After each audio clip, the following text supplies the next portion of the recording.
Some stories are like old newspapers, yellowed with time, forgotten in some corner.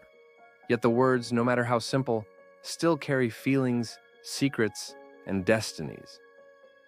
My story begins in the late 1950s, in a small town where every morning was marked by the sound of a young newspaper delivery boy's bicycle. My name is Jin-Soo, and back then, I was only 18 years old. My world was small as my cramped room where newspapers piled up in the corner and dreams always seemed distant. I lived with my grandmother who had cared for me since my parents passed away. Our only conversations were about overdue bills and the cold weather that plagued her joints. Every dawn before the sun even rose, I would leave with my old bicycle and a stack of newspapers tied to the front basket. The town slept as I pedaled through the narrow streets. There was nothing special about that routine until the day I delivered a newspaper to house number 87. House number 87 was a mansion. Tall gates, well-kept gardens, and windows so large they could swallow an entire house. It was like a castle in a neighborhood where everything was gray and worn.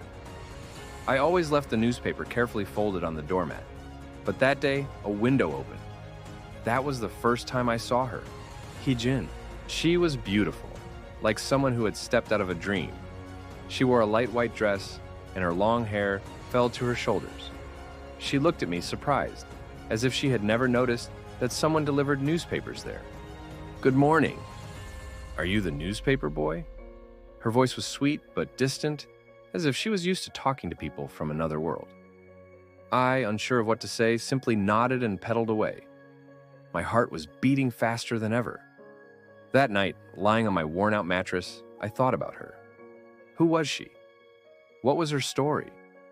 And most importantly, why was a girl like that talking to me? From that day on, something changed. My routine, which had been mechanical before, now had color. Every morning as I passed house number 87, I looked at the window, hoping she would appear again. Sometimes she did, sometimes she didn't.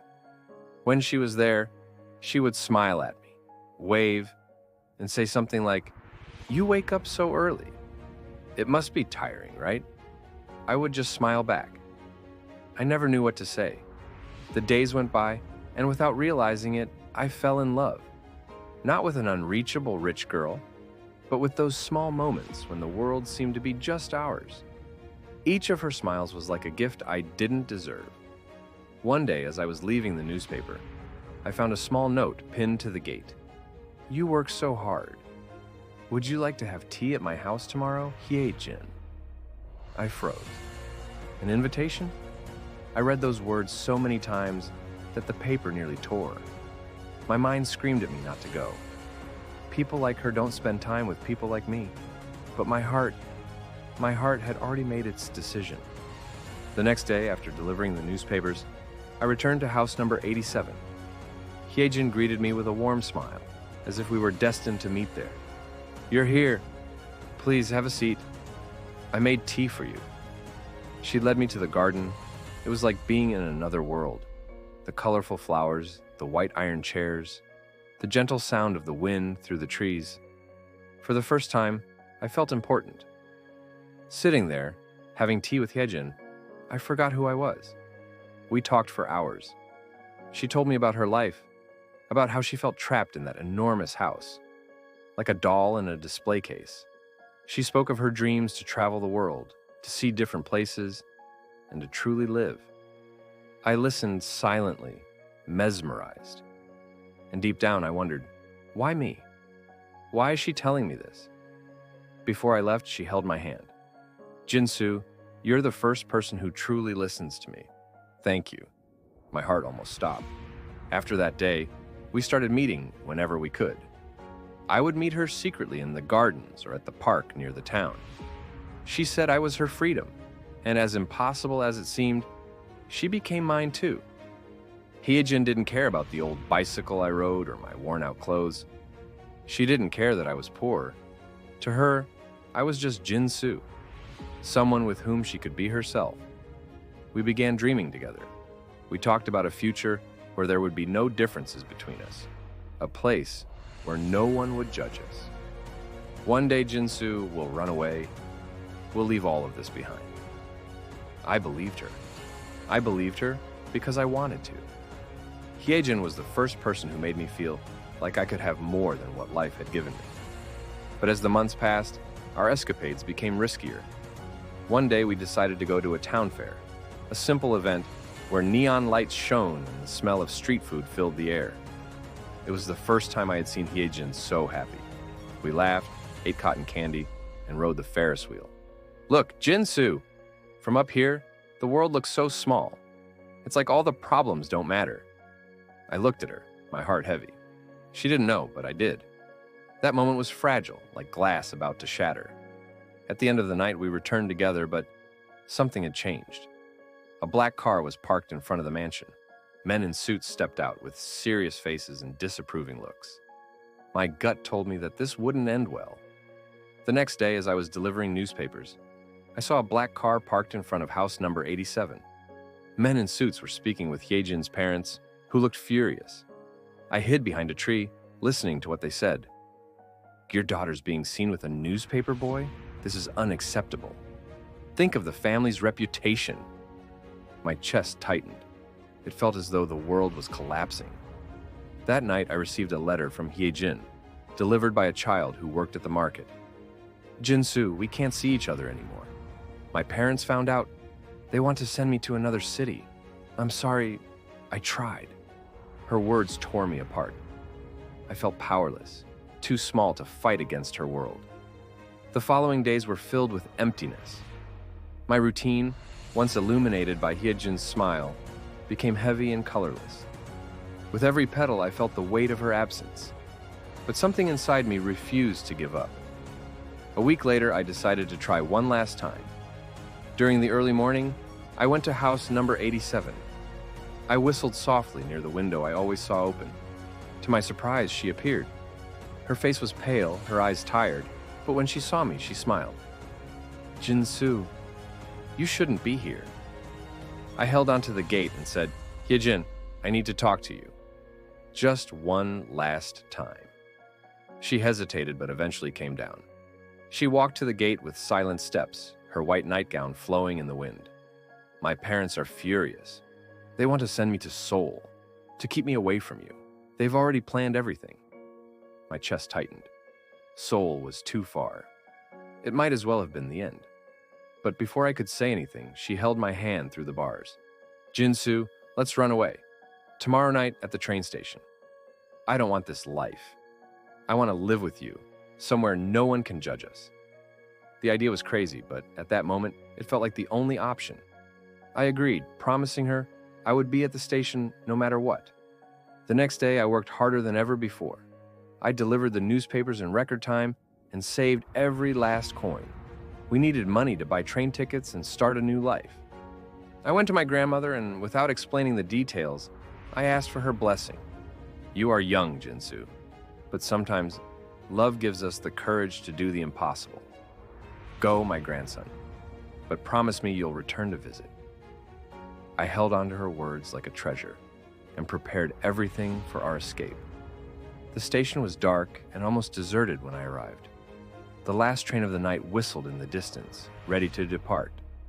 I waited under a dim lamp, holding a small bag with everything I owned. Hye-Jin appeared shortly after.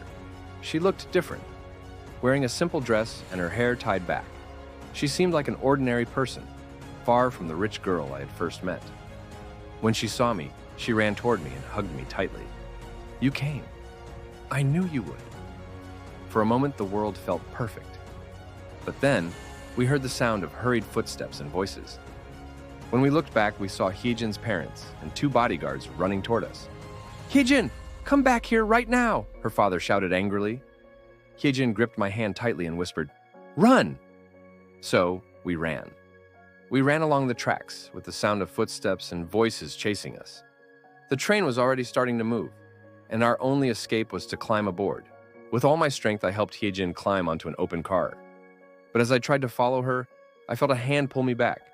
It was one of the bodyguards. I struggled, trying to break free, but then I heard Hye-Jin scream, Jin-Soo, behind you!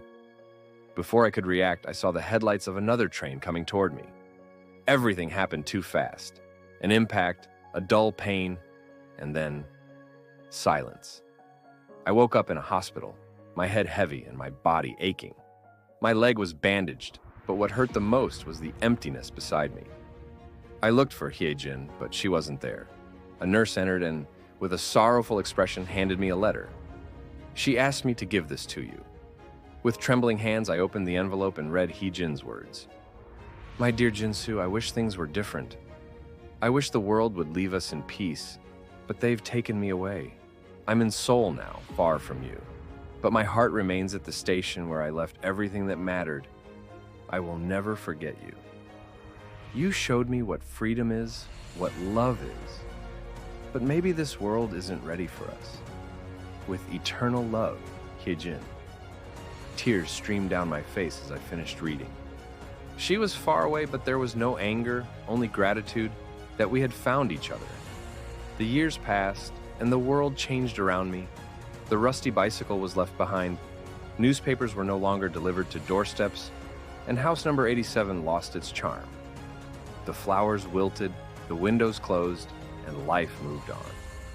Now I am an old man, sitting on a bench in a small park, holding a newspaper as I did when I was young. My calloused fingers flipped through the pages slowly, as if searching for something lost in time. Then I saw a small photo in one of the columns, a woman with gray hair and a familiar smile. It was her, Hye-Jin. The caption read, Hye-Jin Park, renowned philanthropist and advocate for education, passed away this week at the age of 65, leaving behind a legacy of generosity. In her lifetime, she helped build schools in small villages and funded projects for underprivileged youth. My eyes filled with tears. Hye-Jin had achieved what she always dreamed of, making a difference in the world, bringing freedom to others. Even though our lives had taken opposite paths, she had never forgotten the dreams we shared in our distant youth. At the end of the article, one sentence made me smile through my tears. Life is like a train. People come and go at different stations, but some leave marks forever. I closed the newspaper and held it tightly to my chest. She was gone, but her memory lived on, printed in the pages of a newspaper, the very paper that had once brought us together. Some stories don't have happy endings, but that doesn't make them any less important. Love is like a newspaper, simple, brief, but full of meaning.